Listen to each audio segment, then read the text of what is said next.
Capítulo 6.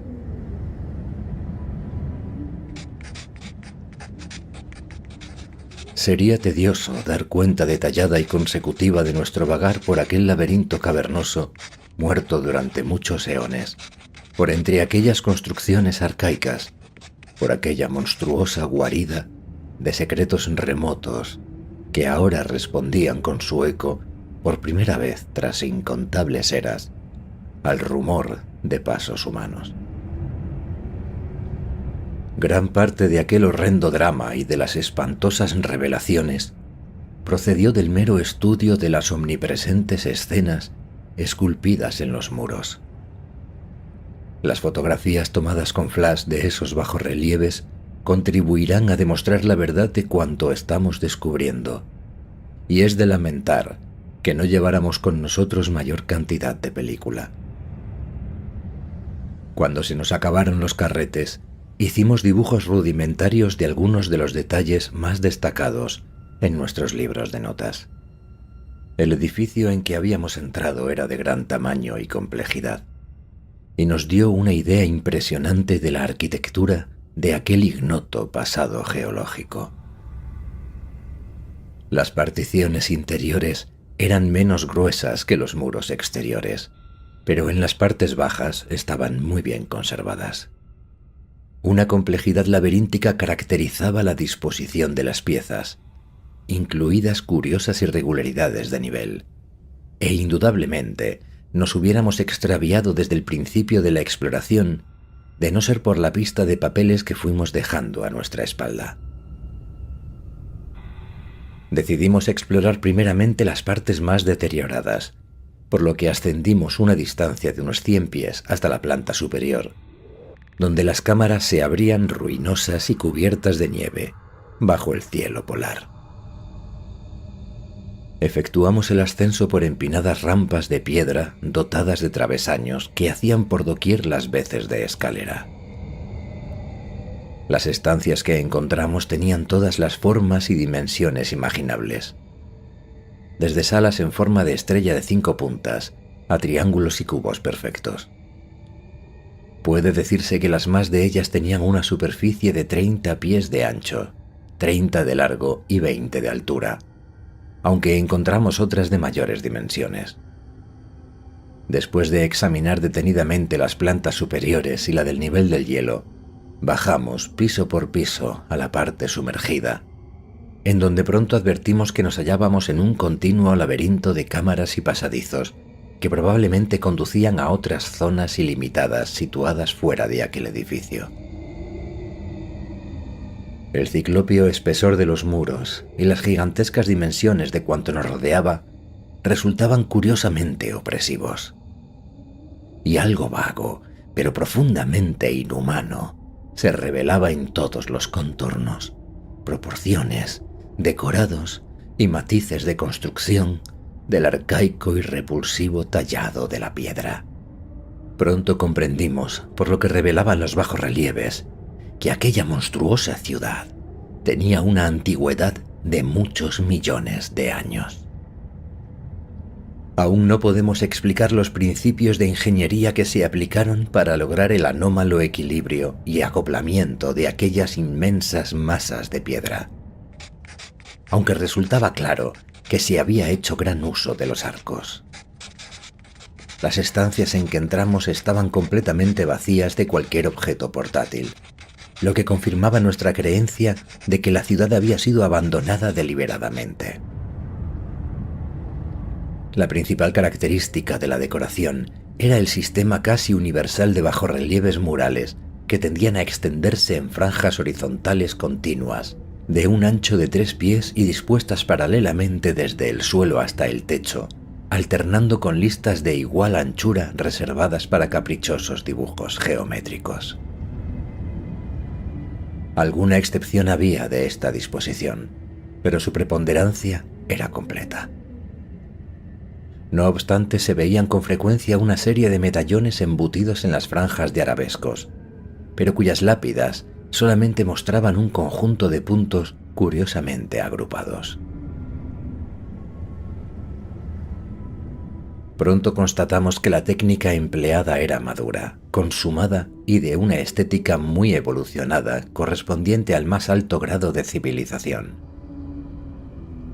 Aunque totalmente ajena en todos sus detalles a cualquier tradición artística del género humano. En cuanto a delicadeza de ejecución, superaba la de todas las esculturas que he visto jamás. Los detalles más pequeños de las complicadas plantas o de la vida animal estaban interpretados con asombroso realismo, a pesar de la gran escala de las tallas, y los dibujos decorativos eran verdaderas maravillas de habilísima complejidad. Los arabescos mostraban una manifiesta utilización de principios matemáticos y estaban formados por líneas curvas de misteriosa simetría y ángulos basados en el número 5.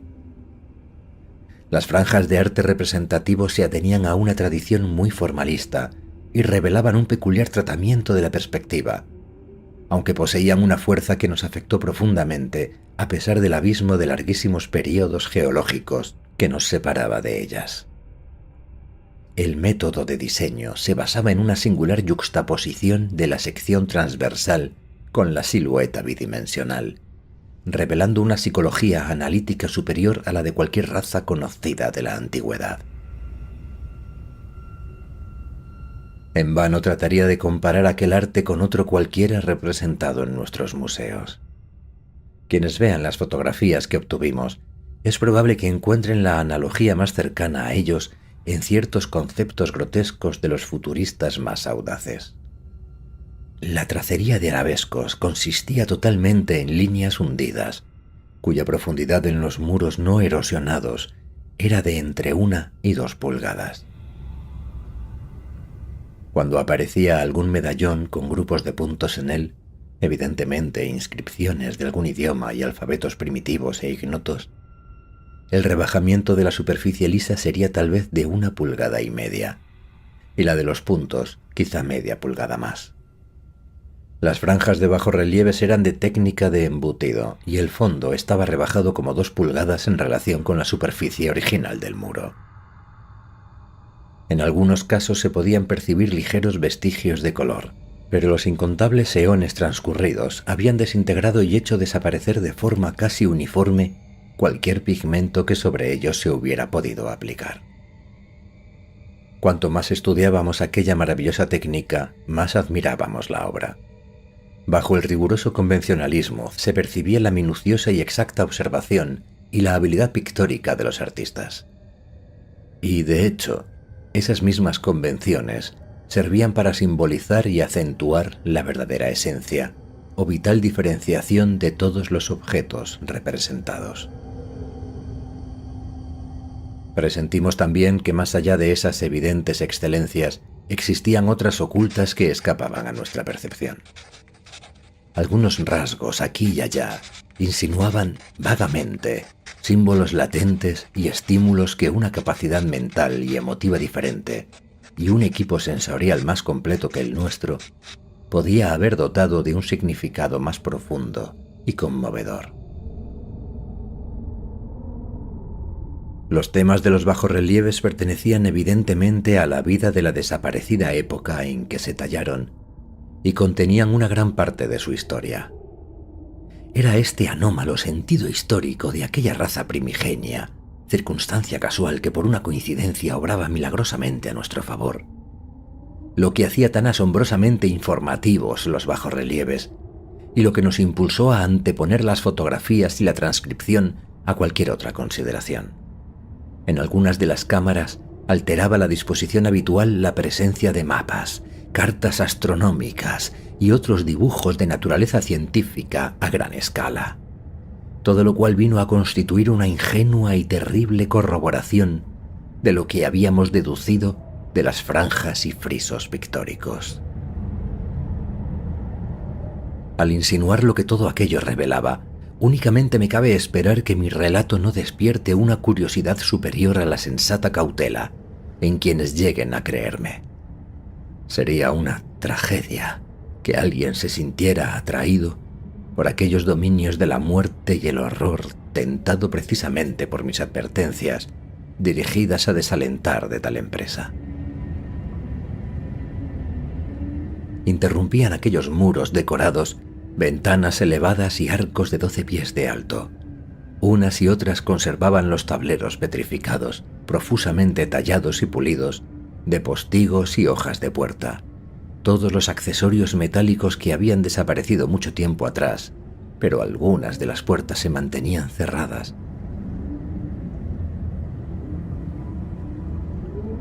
Todos los accesorios metálicos habían desaparecido mucho tiempo atrás, pero algunas de las puertas se mantenían cerradas y nos vimos obligados a abrirlas a la fuerza para pasar de una cámara a otra.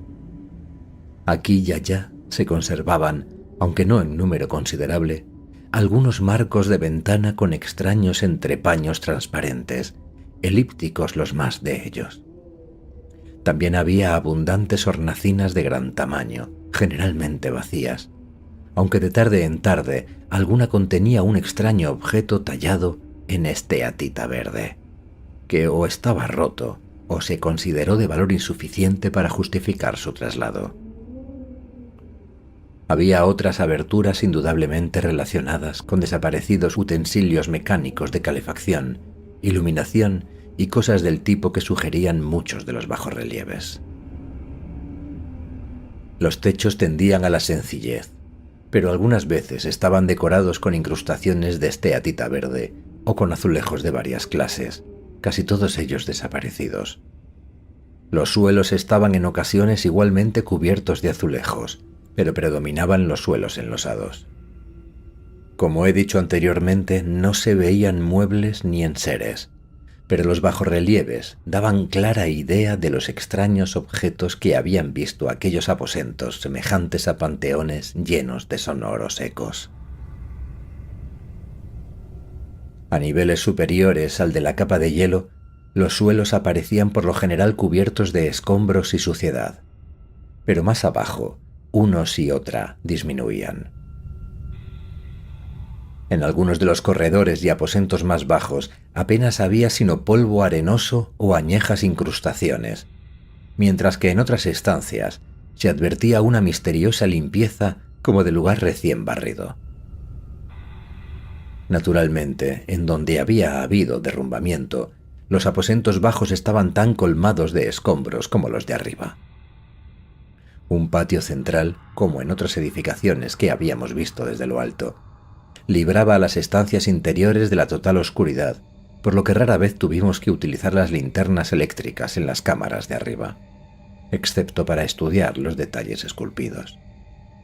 Pero bajo la capa de hielo aumentaba la penumbra, y en muchos lugares de la laberíntica planta baja, la oscuridad llegaba a ser casi absoluta. Para formarse, aunque no sea más que una idea rudimentaria de lo que fueron nuestros pensamientos y sensaciones, conforme penetrábamos en aquel laberinto de silencio más que milenario y de mampostería ajena a la humanidad, sería menester correlacionar un caos desesperadamente enmarañado de huidizos estados de ánimo, recuerdos e impresiones. La misma enorme antigüedad y la mortal desolación del lugar bastaban para abrumar casi a cualquier persona sensible. Pero además de estos elementos, contaban el reciente e inexplicado horror del campamento y las revelaciones que pronto habíamos de encontrar en las espeluznantes imágenes esculpidas que nos rodeaban. En el momento en que nos encontramos ante un fragmento de bajorrelieve en perfecto estado, con imágenes tan claras que no permitían las interpretaciones erróneas, no tuvimos más que estudiarlo brevemente para descubrir la horrible verdad.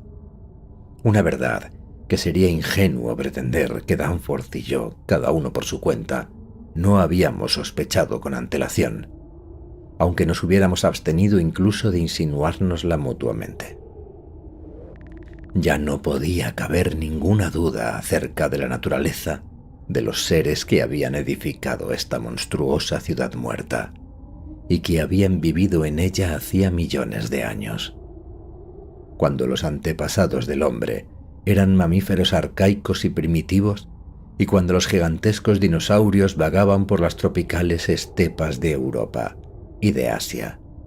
Hasta entonces nos habíamos aferrado a una desesperada alternativa y habíamos insistido, cada uno en su fuero interno, en que la omnipresencia del tema de las 5 puntas solo significaba algún tipo de exaltación cultural o religiosa de un objeto natural arcaico que encarnaba claramente dicha forma. Igual que los motivos decorativos de la Creta minoica exaltaban el toro sagrado, los de Egipto el escarabajo, los de Roma el lobo y el águila, y las diversas tribus salvajes un animal totémico. Pero este único refugio nos fue arrebatado ahora, obligándonos a enfrentarnos definitivamente con una realidad peligrosa para la razón, y que indudablemente el lector de estas páginas hace ya tiempo que ha adivinado. Apenas puedo soportar la idea de escribirlo, ni siquiera ahora, pero tal vez no sea necesario. Lo que se crió y habitó dentro de aquellos formidables edificios en la era de los dinosaurios no fueron, desde luego, dinosaurios, sino algo mucho peor.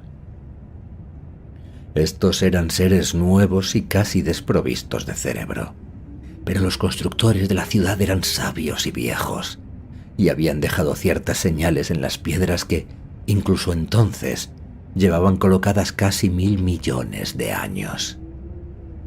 Piedras colocadas antes que la vida, tal como hoy la conocemos, hubiera pasado de ser más que un dúctil grupo de células. Piedras colocadas antes que hubiera existido en la Tierra vida verdadera. Ellos fueron, sin duda, los que crearon y esclavizaron esa vida, y los modelos en que se basaban los pérfidos mitos primigenios que se insinúan temerosamente en los manuscritos nacóticos y en el Necronomicon. Eran los primordiales, que habían bajado de las estrellas cuando la Tierra era joven. Los seres cuya sustancia había modelado una extraña evolución y cuyos poderes eran mayores de los que jamás habían existido en este planeta. Pensar que solamente ayer Danforth y yo habíamos contemplado trozos de sustancia fosilizada hacía millones de años y que el desgraciado Lake y sus compañeros habían visto su figura completa. Naturalmente me es imposible relatar en el debido orden las etapas en que reunimos lo que hoy sabemos acerca de aquel monstruoso capítulo de la vida prehumana.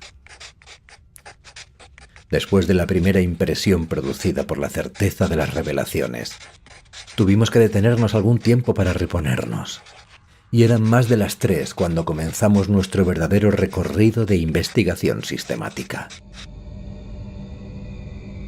Las esculturas del edificio en que entramos eran de una época relativamente menos remota, quizá de hace 2 millones de años, según los indicios geológicos, biológicos y astronómicos, y tenían un estilo que pudiera llamarse decadente, al compararlo con el de las muestras que encontramos en otros edificios después de cruzar puentes bajo la capa de hielo.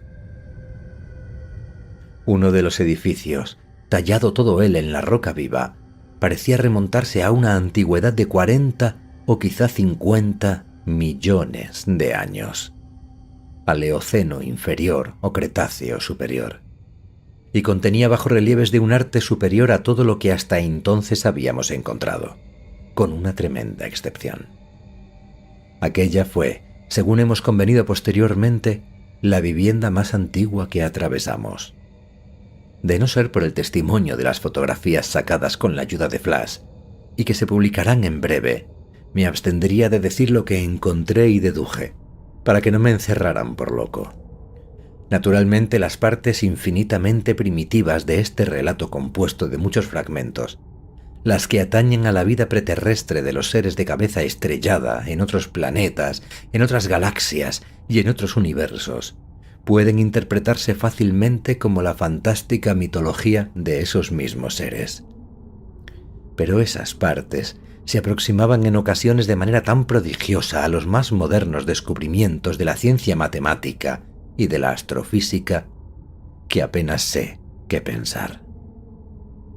Que juzguen otros cuando vean las fotografías que he de publicar. Naturalmente, ninguno de los bajorrelieves que encontramos contaba más que una fracción de un relato continuo, y nosotros tampoco descubrimos las diversas etapas de la narración en su debido orden. Algunas de las vastas estancias constituían unidades independientes en cuanto a las esculturas que contenían, mientras que en otros casos una misma crónica se continuaba a través de una serie de pasillos y habitaciones. Los mapas y diagramas mejores estaban en los muros de un terrible abismo que quedaba por debajo del antiguo nivel del suelo. Una caverna de 200 pies cuadrados aproximadamente y una altura de unos 60 pies, y que fue casi con seguridad un centro de enseñanza de una u otra clase. Había muchas estimulantes repeticiones del mismo material en diferentes cámaras y edificios, pues ciertos capítulos y ciertos resúmenes o fases de su historia racial habían sido, evidentemente, los preferidos de los distintos decoradores y habitantes de aquellos edificios. En ocasiones, sin embargo, las diversas variantes de un mismo tema nos fueron de gran utilidad para aclarar algunos puntos discutibles y para rellenar algunas lagunas. Todavía me asombra que pudiéramos deducir tanto en el poco tiempo de que dispusimos. Naturalmente, aún hoy solamente tenemos un esbozo de la historia, y gran parte de él lo conseguimos más tarde mediante el estudio de las fotografías y de los dibujos que hicimos. Puede que sea el efecto de ese estudio posterior, del revivir de los recuerdos y de las impresiones difusas conservadas, actuando en conjunción con su sensibilidad general y con aquel supuesto horror supremo que creyó haber visto y cuya esencia ni a mí quiere revelar, lo que ha causado el derrumbamiento mental de Danforth. Pero era inevitable, pues no podíamos hacer una advertencia documentada sin dar la información más completa posible, y su publicación era una necesidad primordial. Ciertos influjos que aún persisten en aquel desconocido mundo antártico de tiempo desordenado y leyes naturales desconocidas hacen absolutamente necesario que se desaliente toda futura exploración.